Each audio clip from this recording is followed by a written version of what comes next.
Ericology, everybody all over the world, even though we're almost outnumbered by Canadians, thank you for letting them join us. You protect everybody, no matter where they're from. And Father, these elections that are coming up, again, exercising futility, but your will be done in everything. In whose name I pray. Amen. See you in a minute.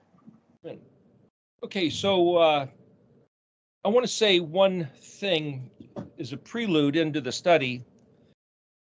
I'm not going to mention any names, but it kind of is saying that what is the significance of this particular type of study.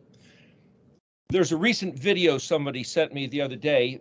There's a teacher, I think he's rather highly regarded by some, and he talks about the Hebrew word pictures. Let's just say it's some guy popping off on the mic. Kvetching, one might say. Secret code. Saying that the teaching that he got as a child, Christian upbringing, about the scripture was apparently all wrong. When I say apparently, it's because he's learned Hebrew. And he's going back and he's looking at the video that was sent me about even Genesis 1:1. He says that the story about the Garden of Eden with the serpent and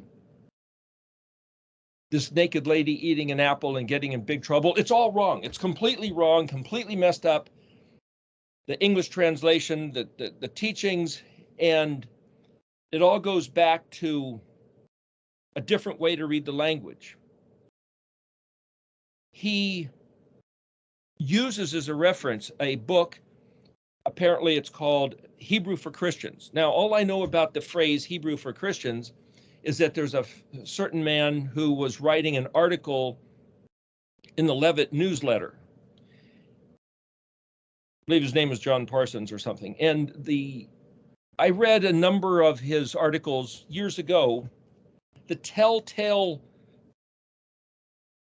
perspective is in the title, Hebrew for Christians. Okay, so if you're a Christian, you see things a certain way, you want to hear things a certain way, that's the preeminent platform. So he's going to tell you what the Hebrew is, validating your perspective. The reference to Elohims, and he said that, kind of the slip of the tongue, the im, I-am, yod mem, plural suffix to a word, Elo, Elohi, Elohim.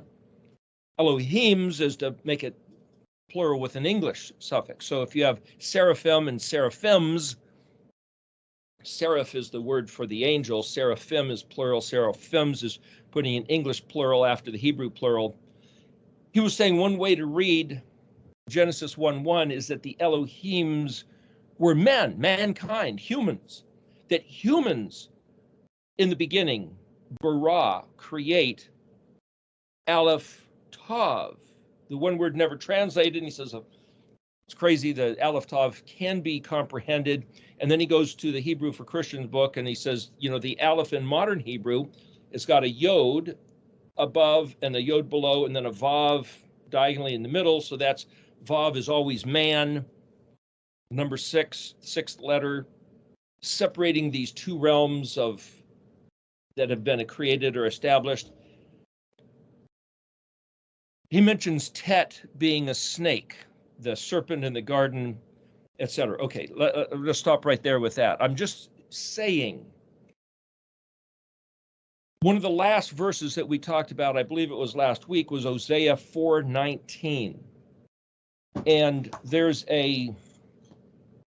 another way to read that. What it's basically saying is that the wind has bound her by her wings. The idea that Zadi Resh Resh is to wrap something up like a mummy. Zadi Resh is oppression, like a birth canal, like the Straits of Gibraltar, where Mitzrayim, the word Egypt. Ruach is wind. So they translate Zadi Resh Resh as to be bound. Ruach is wind, but it's also mind. It's also the concept the disposition. And if I say the orthography of each letter, because the next word that they simply translate as her is aleph, vav, tav, hey. Hey's feminine suffix, but it also means to express. Aleph, vav, tav is a sign, is a symbol, is an oath and agreement. And then the word wings is kanafim, and it ends with a hey suffix meaning her. But nun pei or nun vav pei is treetops, panoramic view. It's a sift, to sieve, to swing back and forth. For the wind to bind her by her wings. So the rabbinical commentary makes a statement based on that value of those words. But if I say, no, this is talking about the orthography of the Hebrew letters, because aleph, vav, tav, hey is a sign or a symbol of the oath agreement as stipulated, and it's a Hebrew letter. So what the Hebrew letter expresses, aleph, vav, tav, hey, is contained within, wrapped up, bound by the mind, the ruach, of what we agreed to. What we agreed to was the Torah. We, meaning our predecessors, Abraham, Yitzhak, Yaakov, the 12 tribes under Moshe, what David saw, all this whole consciousness is what's contained in the letters. So that if you go to a book, I'm not going to say anything bad about the book Hebrew for Christians, but just the title, if you go to a book about, let's say, Hebrew for Buddhists, Hebrew for Muslims, Hebrew for atheists, Hebrew for Kabbalist occultists, whatever, it's like this idea of Erectology is Hebrew for Israel walking in the ways of the Torah, with the understanding that Yahushua, that man who walked the earth 2,000 years ago, that was crucified, dead and buried and rose from the grave, being Mashiach, being the one who carried in his narrative story the alphabetic letter sequence as the communication from Elohim to his people Israel. That's the way to read the language. So this whole idea of Ayin Dalet Ayin Tav, translated until the time from Daniel 12:4, but also it being a secret code, a key, where Ayin Dalet, understanding the letters, Ayin means understand or weigh, balance, evaluate, determine. Dalet is a door. So what door? Which door? And Yeshua's claimed to be the door. Okay, so that's plugging in. These are rather arbitrary, poetic, artistic, whimsical connections. Well, the other guy's doing that too, but with a different value. All the other people are doing that too. The Kabbalists, the people that are into, let's say, black arts, black sorcery, use Hebrew. So you, for yourself, I have to sit here and say, what do these letters mean? So the Ayin Tav, simply translated time, Ayin Tav Hey means right now, this time. But if Hey is an expression and Tav is simply the 22nd letter of the alphabet, the last letter, but Tav is also a mark or a symbol, or what the mark means, or where is the mark. So to Ayin the Tav means to comprehend what the symbol expresses, which is Ayin Tav Hey. So I'm reading the word in a whole different way. The idea that we can do that with credibility, and for me to say, oh, my way is more credible than somebody else's way, you have to decide for yourself. I think this way, it's called the Erectology, Ayin Resh Kaf, because it means to put in order in row, column, evaluate, prepare, compare, assess, determine. Arrange things in such a way that you can look at it and figure, what is it really worth? What is the importance? So Ayin Resh Kaf, as we've said before, also means dictionary, lexicon, archives, treasury, museum. Go to a library and see everything cataloged. That's ayin reshkov, to prepare a table, to be prepared, like the 5 wise virgin bridesmaids in the parable that Yeshua gave. The same word, ayin reshkov. The fact that the New Jerusalem in Revelation 22 is going to come down as a bride prepared for her husband. That's the same word, ayin reshkov. It's the same word for eureka. I found this.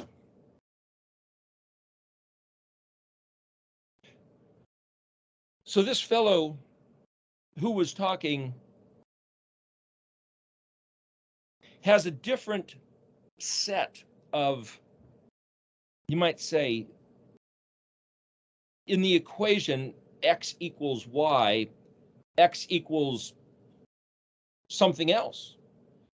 And whatever it was that he determined based on the book and his own research and his own the spirit within him to teach what these letters mean, x equals z instead of y, or whatever it might be, that's what you're going to get taught. That's the understanding you're going to get. And the fact that he has a lot of people listening to him and believes it's from the Holy Spirit, okay, I'm not going to say otherwise, but you have to have a means to determine who should I listen to and why. Is he correct? Is this other perspective correct? You're going to end up with a different conclusion. One of the main things he said was he was taught that the original story from the beginning was about sin and unrighteousness and punishment and death and being expelled from the garden. He says, no, it's not true. That's not true at all. That's all a fabrication. It's like, wait a minute. As an overview of looking at the 12 books of the minor prophets, every one of them start off talking about that. We're talking about the maybe the first half a dozen of them today, but you can go just do a quick read through of all the books, and it all starts talking about what somebody did wrong. And for this fellow to say, hey, whoever Yahweh is, he's not this God of reprisal and punishment. It's like, well, that's not true either. As a matter of fact, if you look at the book of Nahum, so I think there's 3 chapters in it or something. It's after Micah. Chapter 1, verse 2. El Kona ve Nakom Yahweh. Nakom Yahweh ve Baal Chama. Nakom Yahweh la Zario ve Notar Hua la Abio. El Kona. Aleph Lamed translated deity or God, power, strength. Kona, Kuf Nun Aleph, in this case, Kuf Nun Vav Aleph, means jealous, zealous, and fanatical. Nun Kuf Mem, Nakom, Yahweh. Then again, Nun Kuf Mem, Yahweh. Nun Kuf Mem, Nun is a prefix letter, so you could have Kuf Mem. Kuf Mem is a suffix, but the whole word itself, Nun Kuf, means clean, pure, innocent, or guiltless. Nun Kuf Mem means avenge, take vengeance, revenge, vindictive. And that word is used 3 times. And then Ve Baal, which is where you get the word, that's the chief god of the Canaanites, Baal, Lord, Master, husband. But then Het Mem He, Het Mem is heat or warmth, but Het Mem He is used to mean furious wrath. And then Nakam again, avenge, take vengeance. Yahweh, and then Lamed Zadi Resh Yod Vav. Zadi Resh, like the word Zadi Resh, means hostile oppression. It's a rock, like between a rock and a hard place, as they say, the idiom. And then the word here is Vav, Notar, Vav, Nun Vav Tet Resh. Notar, well, that sounds like the English word notary, which is to the one who's the clerk, the one who registers things legally. Here in Hebrew, it means navigate, steer, notary, sailor, watchman, guard, and vindictive person. It's like one who keeps an accurate record of what's been going on, what is going on, and what the legal recompense is. Navigate, steer, notary, and sailor are all synonyms with the word hey gimel hey, which is, as we've talked many times before, means phonetic, spelling of words, meditate, ponder, rudder, helm, and steering wheel. It's to meditate on the spelling of words. The hey vav aleph word means he, it, or the same, and then lamed aleph yod bet yod vav, his enemies, or those who hate him. Natar, nun tet resh, if you look that up without the vav, means to bear a grudge. Tet resh hey, to strike, to take, or to settle accounts. Tet resh, rattle-brained. There's a bunch of other words with a tet resh in them. But my point is, Yahuwah is claiming right here in Nahum, one of the few verses you might say that are worth taking note of as a significant, what's the upshot of the whole book? Chapter 3, verse 1, he says, woe to the city of blood. Well, for this guy to say, the Elohim called Yahweh of the Bible, or Ehyeh, is a nice guy, has no accusation of guilt and shame and sin and reprisal of punishment. Well, that's just not true, according to what I read. So now the big question is, who's actually the Elohim who's called Yahweh, Yahuwah?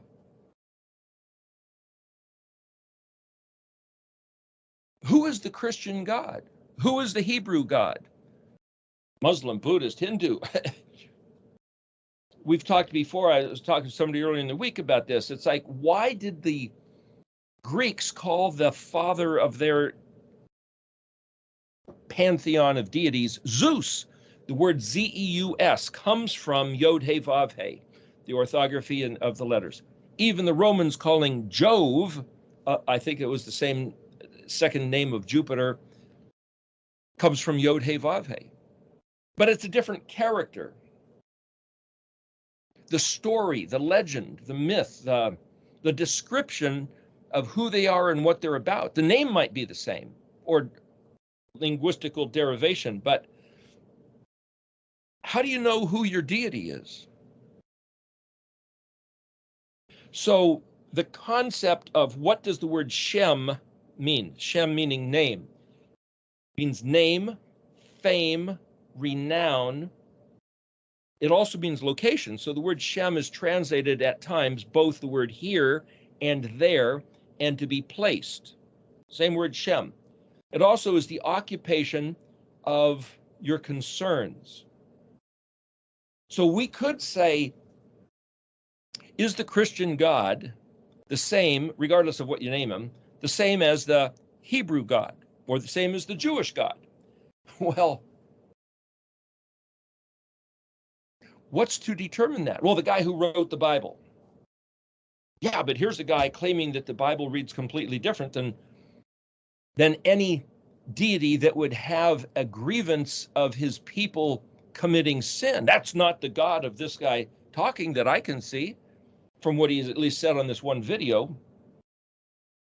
So if we just look at this, because this is the matters which are discussed in the books of the minor prophets. For example, name. You got the Hebrew word based on Exodus 3 of Ehyeh, which is Aleph He Yod He, and then Yahuwah, Yod He Vav He.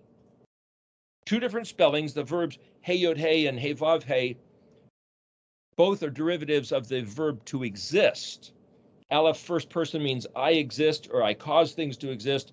Yod He, Yod is the third person, means he will, or he causes to exist.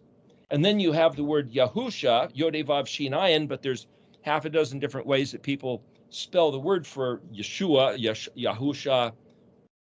And those who say, well, it can't be Shua because that's Shin Vav Aleph. And it's like, it's not Aleph, though it's pronounced as an ending, it's Ayin, Shin Ayin. And I heard somebody just saying, oh, yeah, there's no word Shin Ayin. Well, the word Shin Ayin's in the dictionary, and it means to save, redeem, or deliver.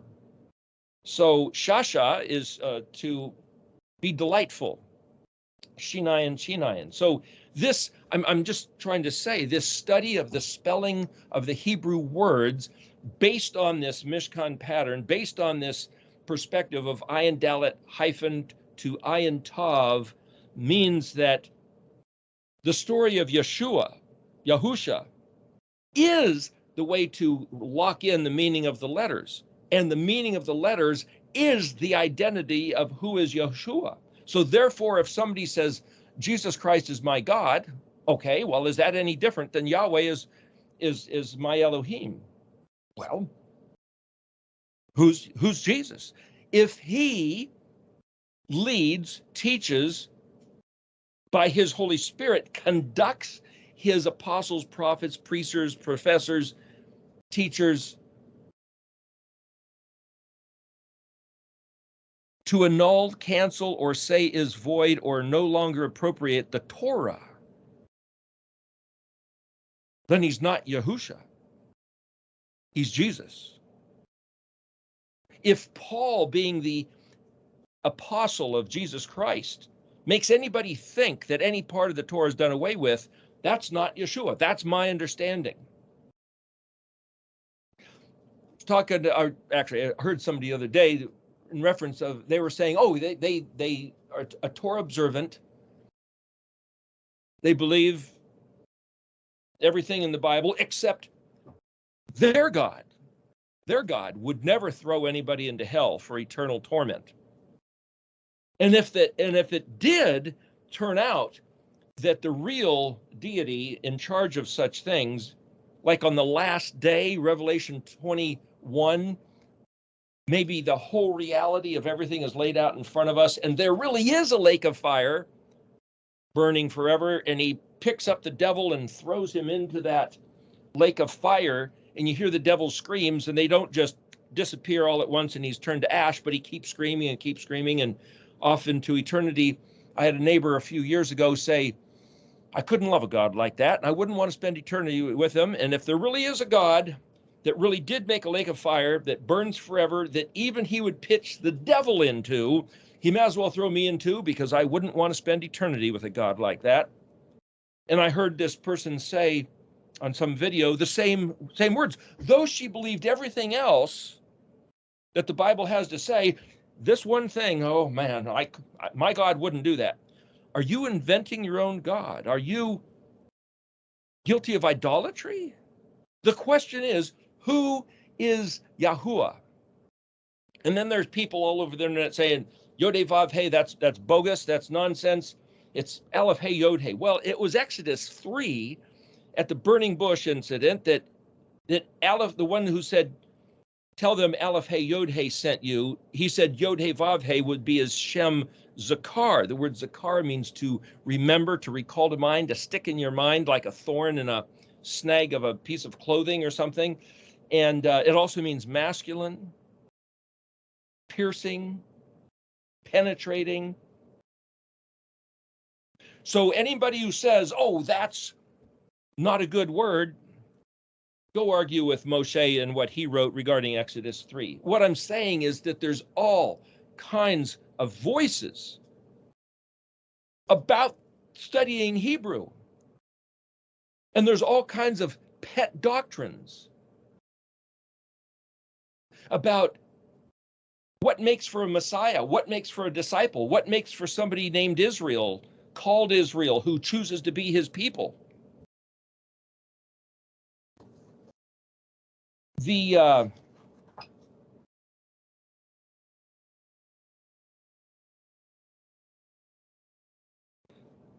There's some stuff here in Micah.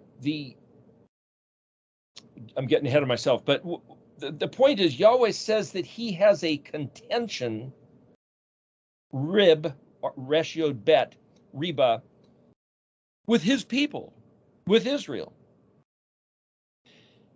The whole rest of the world could be doing this or that and going nuts. It's Israel that Yahweh has a problem with. The matter of the 12 books of the minor prophets, at least the first 7 of them here to discuss. I don't know if we'll get to all of them today, but it starts off talking about what the problem is. And the problem is not listening to Yahweh's voice, not doing what he said, not obeying his commands. And it's like, gosh, this guy's such a legalist. The guy's such a authoritarian. Do we really want to have a God like that? Well, if we can reinterpret Hebrew so that he comes off as a different guy, well, we can go along with that. But the question is, how do we know who he really is? So if I look at the first revelation of himself that he gave us in Bereshit, Genesis, he claims to be the maker, thus possessor of heaven and the earth. And that word Kunah, Kufnun He, similar to Kufnun Aleph for jealous and zealous. It sounds pretty similar, but a little bit different. He is the image of whom mankind was made. Does that mean he has a head, a torso, 2 arms, 2 legs? Some people swear he does. Some people say, well, he doesn't have any bodily form. He's a spirit.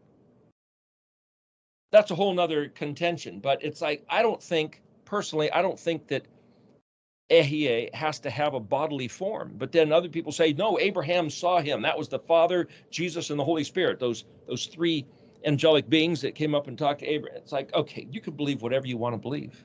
I'm not going to argue those matters with anybody. He did give a law. He gave a law to Adam and Hua.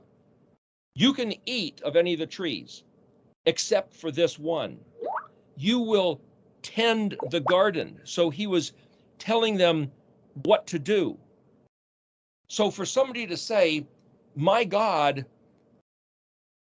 isn't going to give laws of do this, don't do that, well, then you have a different God. My question is, if you want to invent your own deity such that he would or wouldn't punish sin, he would or wouldn't give a law, he would or wouldn't throw the devil into a fiery torment, are you inventing your own Elohim? Is that idolatry? We have to give account of ourselves, where our heart is, where our mind is, where our behavior is.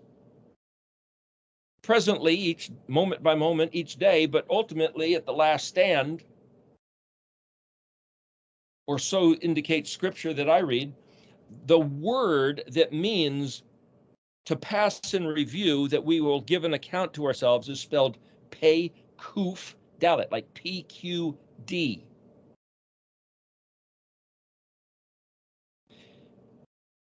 This is who Yahuwah is. He's the maker, possessor of heaven and earth. He is the image of whom mankind was made in, which means when he said that mankind is not like any of the other animals of creation, no bugs or fish or lizards or birds.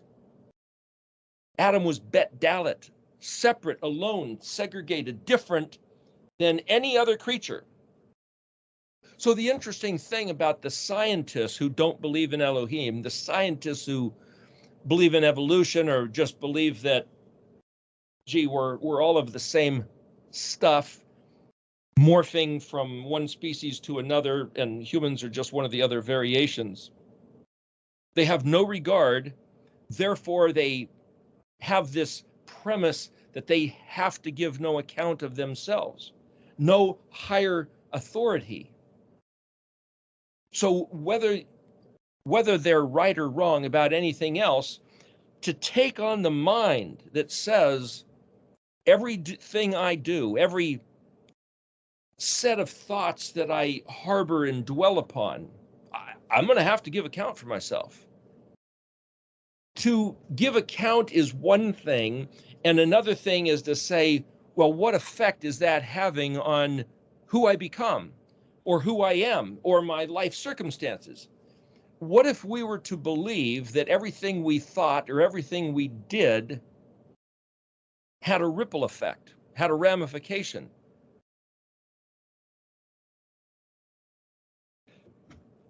Yahuwah shows himself to be both punisher and provider. You might say both those aspects are represented by the letter Shin and held within the context of the word Shaddai. So El Shaddai is simply translated El meaning God and Shaddai omnipotent or the Almighty. The idea that he sees what's going on is the eye in the sky, where that phrase comes from.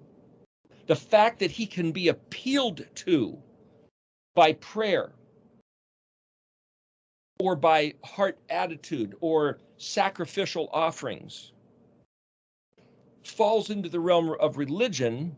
But we were talking the last couple of weeks of saying scientists who weigh, measure, and determine things that can be found, matter that can be found in time and space, things that you can experiment with.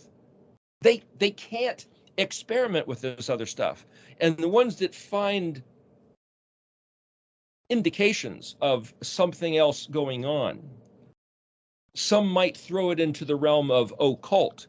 I mentioned last week the word occult and ocular, meaning eyeball, meaning that which is seen or that which isn't seen, seems to be a catch bucket for all the other stuff that's unseen. Well, we don't know how many dimensions are behind that particular partition. I was trying to suggest that because the ayin, meaning ocular or that which is visible or invisible to the human eye, the letter pei is a mouth or that which opens. Well, eyes open, mouth open. So pei doesn't have to only mean mouth, but as something which is expressed or said and declared, we might see every time the phrase is used, Nam Yahweh, so declares Yahweh. This is, what if that was like its own dimension, like the pei dimension beyond the ayin dimension? If we took to mind that every time Yahweh, the Elohim Zavot of Israel, said Nam Yahweh, it was so absolute that it controlled the actions of, let's say, behind the ayin, behind the occult, the ocular, the demons and angels realm, that Nam Yahweh superseded anything that they might think or do. And because the ayin is beyond the psalmic, if psalmic lines up with not only time, but like the menorah symbol, realms, kingdoms, jurisdictions, like the 7 branches of the menorah, the 7,000 years, 7 stages, dispensations, like the kingdom of what Nebuchadnezzar saw in his dream, the head of gold, arms of silver, that kind of, if we would say kingdoms are allowed to rule for a time until they go corrupt or until he pulls their plug on them, or phases one after the next. If kingdoms of this earth are allowed to rule for a certain time or over a certain jurisdiction, and then there's these other principalities and powers that are invisible that are allowed to rule over them, but over that is the ruling of Nam Yahweh. Well, what's that got to do with us? So in the Aleph-Bet song, in the place of the letter Zadi is, Zadi stands alone, though all Israel shall become. So Zadi representing the word Zadik, meaning the righteous one, or clothed in righteousness. Zadi, the letter after pei, which is to flourish, after the opening, which is like Yeshua coming out of the grave, resurrected. So it's also a picture of the 12 tribes of Israel coming back out of the dispersion, out of the internment where they didn't exist for nearly 3,000 years, like Yeshua in the grave for 3 days and 3 nights. These symbolic, metaphorical overlays. So just like Yeshua standing alone as the one resurrecting of his own accord, by his own power, of his own essence, with this dynamic presentation, just like Aaron's rod that budded coming back to life, so all Israel shall become. He is the firstborn of the many brethren. He is the one, the archetype model that we should all then realize will happen to us out of the grave. So that's the hope set before us. Not just us as individual humans, but us as the collective nation coming back to vibrancy, vitality on the face of the earth. Remember, after he resurrected, he hung around for another 40 days before he lifted off. And when he lifted off, the shape of the letter Kuf, the circle with the vertical line, is a mushroom sort of shape, like this helicopter motif of rising up and the rotor going around the top. It's like he ascended into the clouds. And as the disciples were looking, some angels were there, says, he's coming back the same way from the clouds, gathering his hosts of heaven, coming back down to this very place, the Mount of Olives. So the letter Kuf is both to arrive and come back. So we can read in the narrative story that Yeshua's behavior and actions validates the letters' sequence, order, and their meaning. Well, I don't know if the book Hebrew for Christians talks about that, or this guy that was popping off at the mic, if he holds that consideration either. But the idea of saying, how do we validate this study and what is it telling us? I'm going to jump around here a little bit. There's Micah 4, for example. It says, at the end of days, the mountain of the house of Yahweh, Har Bet Yahweh, will be firmly established as the most prominent of the mountains, and it will be exalted above the hills, and people will stream to it. Micah 4 verse 2 says, Vehalakah goyim ravim ve'amer amru lako na Allah el har Yahweh ve'el bet elhi Yaakov ve yornu mederekyo ve nelaka be'eraktio. I'm giving you these words just so you hear the bad phonetics, but just so you get some of that in your mind. It says, now this is at the end of days, the nations will go walking, and then the word rabim, rab, resh bet, where you get the word rabbi, means important, many, or great. Ve'amru, saying, laka, let's go. Nun ayin lamed hey. Well, ayin lamed hey, Allah or aliyah means up, achieved, promotion. Nun ayin is moving. Nun ayin lamed means lofty, sublime, exalted. It's the word for shoe, to put a shoe on your foot. So let's go with a shoe on our foot. Let's go walking. Let's go, you might say, a promoted, lofty. This is the best way to walk, with a shoe or a boot or a sandal, whatever, to the mountain of Yahweh. Well, what's this mountain of Yahweh? Har Bet Yahweh. Well, Hey Resh is not only mountain, but it means to be pregnant. Hey Resh means the exalted man, or the notable one. Or hey, look at this mountain peak sticks up above all the clouds where everything else is evened up. But the mountain peak, you're flying in the air and you see some of these volcanoes up in the northwest of the United States. If you've seen that, you know what I'm talking about. Then the word bet is not just house, but it means to be taught, trained, and domesticated. So here at the end of days, many nations will be saying, let's go to Jerusalem, where the Torah is published, exported, to find out how to obey. The last phrase I didn't read was Ki Matzion Tadza Torah Ve'dabar Yahweh Me Yerushalayim. from Jerusalem, the Torah of Yahweh is going to be published.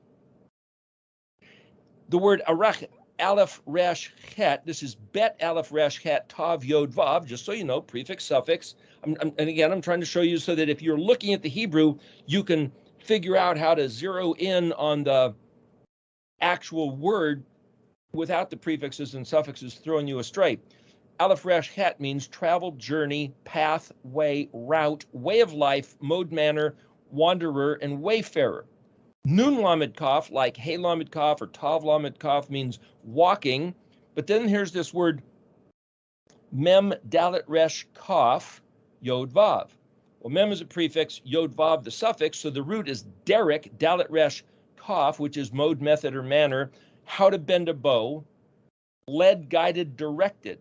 But if you break that down a little bit more, resh kaf means delicate, tender, and soft. Mem dalet is a garment or measure. Mem dalet resh is to be put under a vow. The word, I'm reading the sentence backwards here, but vav yod vav resh nun vav. Well, nun vav means hour.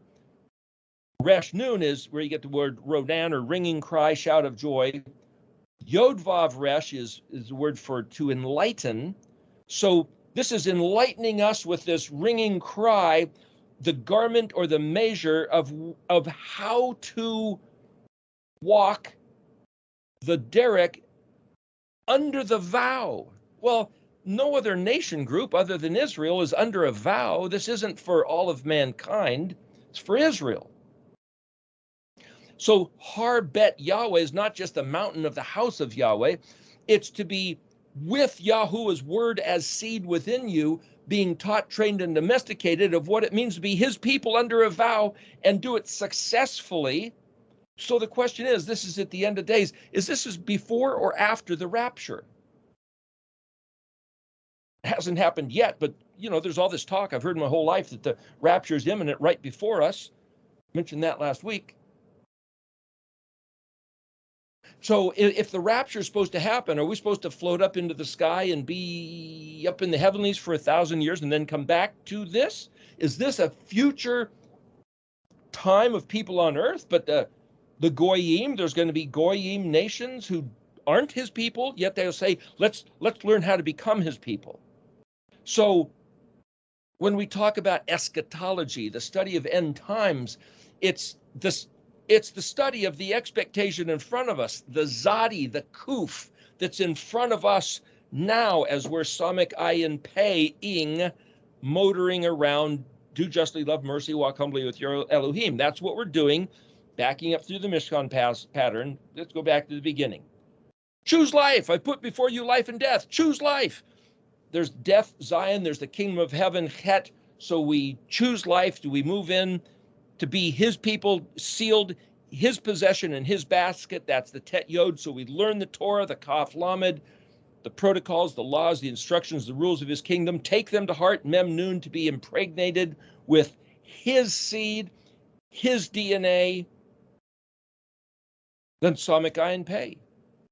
Yeshua said, I'm the vine, you're the branches. Grow, bear his fruit with his ruach, his oil, his juice within us, producing the fruit. The hope set before us, the zadi, the expectation of what? To be raptured? Or the expectation that says, every one of these books, he said, Israel, I had given you, knowing me, knowing my ways, my promises, and your forefathers, your previous generations, blew it. They turned into idolatry. They threw it away. They incurred reprimand, punishment, jail time, internment for nearly 3,000 years. And when that time is up, you guys are offered the same challenge, walk in my ways or not. And if that's where we are, then understanding that, knowing that, reading that in the narrative of the alphabetic sequence puts us right at Pei Zadi. Open mouth, grave open, jail cell open. Hey, we're out from that. But yet the condition of the world is because of Israel being in lockdown for all these years, not doing what they were told. And so The bad guys, the infidels, the ignorant, blind ones have been running the show for nearly 3,000 years, and we look around and say, there's no hope. Yeah, there's hope. There's hope if Israel comes back and does what it's supposed to do. If Israel doesn't listen to the voice of Yahweh and walk in his ways, there's no hope. But wait a minute, Yahweh said, every time he says Nam Yahweh, it will happen that his people will respond and listen to his voice and walk in his ways at some time. So if this generation, presently us right now, do not walk in his ways, he'll blow us off and get another one, just like he did coming out of Egypt in the Exodus. Remember what happened? He said, I've got it all prepared for you. The day that he told Abraham, it says 400, and another place it says 430. I believe the number was 430. To the day, 430 years that he told Abraham, your offspring will come out of this place prepared, and I'll give them this land. That was the day of the Exodus. And Yahuwah had it all set up for all the affairs of politics and economics and nature in the land of the kingdoms of the Canaanites was primed and ready for Israel to just walk in, and they're going to fall down like dominoes. And yet the people, his people of Israel, said, no way, we believe you brought us out here to kill us. As if there wasn't enough graves in Egypt, you're going to bring us out here and kill us in the wilderness, or feed us to the Canaanite giants, and we're not having it. No, we don't trust you. And he says, okay, don't keep saying that, or that's what's going to happen. They kept saying that. He says, okay, 40 years, you're going to walk around. I'm going to let this generation play out, and I'm going to bring up another generation, and the very children you thought you accused me of feeding to the giants, they will come in and eat the food off the giants' tables. I'm going to do it with another generation because you guys wouldn't trust me. And so the question is, are we going to take on the mind, take on the heart of trusting every word Yahuwah said right now? But the main thing that he said was, if you guys don't walk in my ways, you're in big trouble. Why? Why is he such a legalist? It's because he built the universe to respond to our actions.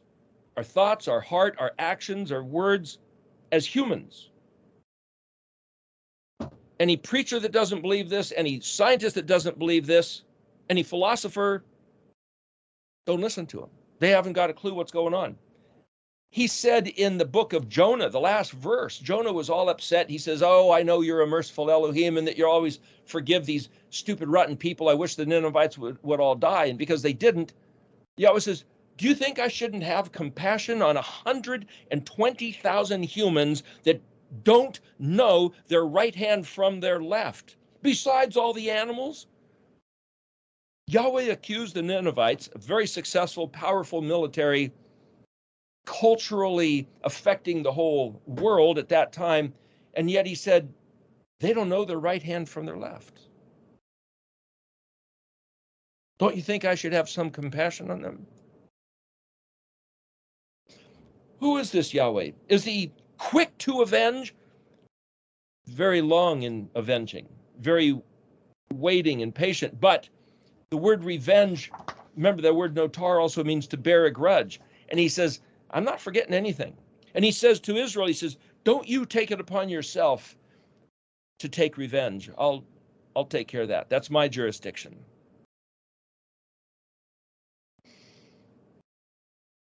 So who is this Yahweh? If we look at another verse later, we looked at there, Micah 4:2. One of these days, the truth of who is Yahweh and what does it mean to be his people and walk in his ways is going to be flowing out from Jerusalem. Has that happened yet? You know, right now, somebody sent me a couple videos to look at about this guy that the Jews are claiming is their Messiah. In Jerusalem right now, 33-year-old, 34-year-old guy, knows the Torah like crazy, and it's like, well, what is a Messiah? The God-man from heaven? No, they don't look at him as a God-man from heaven. They look at him as a gift from Elohim from heaven, one who knows the Torah, one who can answer any question and get along with all these people. And whatever. If the guy has any credibility, my thinking is he'll lead the Jews to the truth of the Torah and Yahusha, won't he? I'm not going to discredit the man. I don't even know. I haven't even heard him. He speaks in Hebrew. I can't tell what he's saying, but haven't seen the proper translations of what he said. But why are they so quick to have a Messiah on the scene all of a sudden? Why don't we just do what Yahweh said to do? It says here in Micah 4:2 that the word of Elohim will flow out of Jerusalem. Okay, then a couple verses later, verse 5, it says, I think I mentioned this the other week too, Ki kol ha'amim yaleko, that's Yod Lamed Kaf, which is the same word as walking, Ish b'shem Elhio, every man in the name of his God. Well, that's like having a T-shirt with, Go Tigers, or, your college, your business, your sports team. Hooray for our side, whatever drink you like to drink. But it says, Ve'anachnu nalaka, but we walk in B'Shem Yahweh Elheinu Leolam Va'ed. We go forth in the Shem of Yahweh forever and ever. Now, just as a little study, I'll send this to you, Kurt. It's on bottom of actually page 9. We're not even on page 1 yet. But anyway, Leolam Va'ed. Ayin Vav Lamed. Ayin Vav Lamed Mem. Lamed is a prefix. Le. Olam Va'ed. Vav Ayin Dalet. Vav means and, so you have Ayin Dalet. So just a little study. If I was going to look at the derivatives of Ayin Vav Lamed and then the derivative of Ayin Dalet, just real quickly, it's translated forever and ever. But it's also secret and testimony. That's basically like Amad and Sod. So the word Olam means secret or hidden, and the word Ayin Dalet is witness and testimony, which is to make something clear and evident. It's basically openly and clearly, but also concealed. It's strong youth, pleasure, and treasure, jeweled, adorned, pregnant. Tempest, whirlwind, Ayin Lamed, Ayin Vav Lamed, and then Ayin Dalet, hey, refinement, sublime, luxury, and tender. Act wrongfully, injustice, unrighteousness, but then burnt offering, which you can offer to become right, but it's also, that's Ayin Vav Lamed, hey, then Ayin Vav Dalet, Dalet, encouragement. Ayin Vav Dalet, return, repeat, do again, warning, restore, support, relieved, continual, still yet. The Ayin Vav Lamed Lamed Hey, gleanings reserved for the poor, forgetful, left behind, counted in, brought up, in, caused to rise, prized, surpassed, exalted dignity. Ayin Dalet Dalet, he prepared himself, considered, reckoned. Ayin Dalet Hey, passed by, removed, went away. What I'm saying is that what's translated forever and ever is also all these other concepts. If you look at it, it's not just forever and ever. You picture Yod, Hey, Vav, Hey. Okay, so Yod is a prefix meaning he will, so you have Hey, Vav, Hey. Well, Vav is a connector. It's the masculine suffix. People have said, and that guy on the video said, well, Vav, that's always man. That's number 6. It's like because man was created on the day 6. Well, so was a dog. So was a horse. So was a bug. Nobody ever says that Vav equals man. Vav is regarded as man, but Vav is the masculine suffix. It's a picture of a nail or a hook. It means to be attached, or it's the attachment device. Well, a bridge is an attachment device. A neck is an attachment device between the head and the body. It's anything which attaches. So what I'm saying is that this concept of what do the letters mean, what are the pictures value, and how do you read them, that's why there's so much leeway of you having to wrap your mind around it. But if you say the Vav is, and I draw kind of like this shape, like the outside of this, because in Daniel 12, it says, I saw the one ascended above the waters of the river, and he held up his right hand and his left hand and swore by him who lives forever. That's that shape, that Vav in the Vav possession. And then you have the two hays, one on either side, kind of like Yeshua suspended on the crucifix between the two thieves.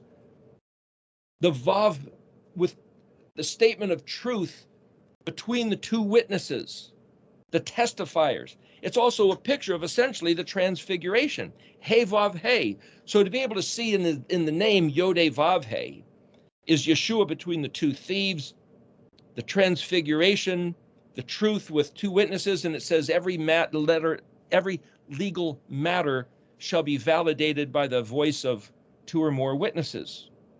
That's the picture of a legal matter. 5 minutes. What it says is here, we will go on forever, or we will go on with both what's hidden within and the overt regard testimony of our life, B'Shem Yahweh. And again, is that before or after the rapture? Why do I keep saying that? Is because if you, here's the last verse of Micah 7:20. Tav Tav Nun. Well, Tav Tav means underlying, sub or hypo.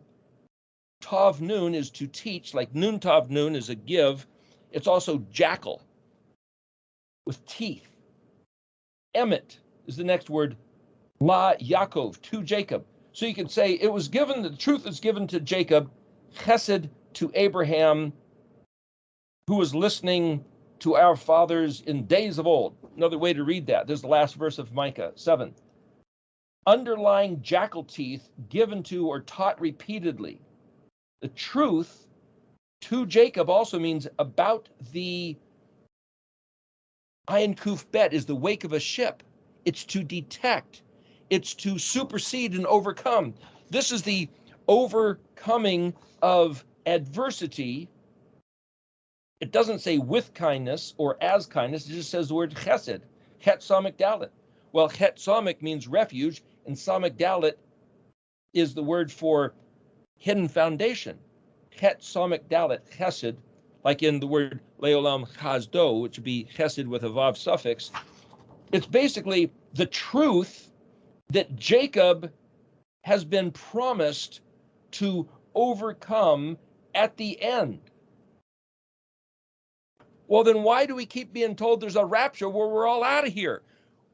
When all these books talk about giving Israel an expectation and a hope for winning victoriously, successfully in the here and now, on this planet, on this earth. So the question is, you listen to the Christian doctrine, Hebrew for Christians, we're out of here, man. Let this place rot, go down in flames. That's not the way it reads. What it reads is, just like Yeshua comes back from the grave, Israel comes back walking in the dignity, Resh, the exalted man, doing what Yahweh said. Resh Shin Tav is the word for, well, Aleph Resh Shin Tav is the word for betrothed. Resh Shin, or Yod Resh Shin, is to inherit. It's to be permitted, authorized, licensed, to be allowed. It's like finally, instead of being incarcerated, being bound up, we're walking in the prestige because it's the dignity of being his people, his betrothed, his kadoshi. And if we don't have the expectation in front of us that that's even on the map, then we're completely distracted with a different hope, a different expectation, a different future. If we have the thought that the future in front of us is that this place, this planet Earth, is recoverable if the people of Israel walk in the ways, the Yashar Derek, the straight path, that everything Yahuwah said to do was empowered by his voice expressing his heart, that when Israel, the people of Israel, do what he said, there's a domino effect, repercussion, ripples of cleansing, healing, making whole and complete. That's the critical consideration. Time for a break.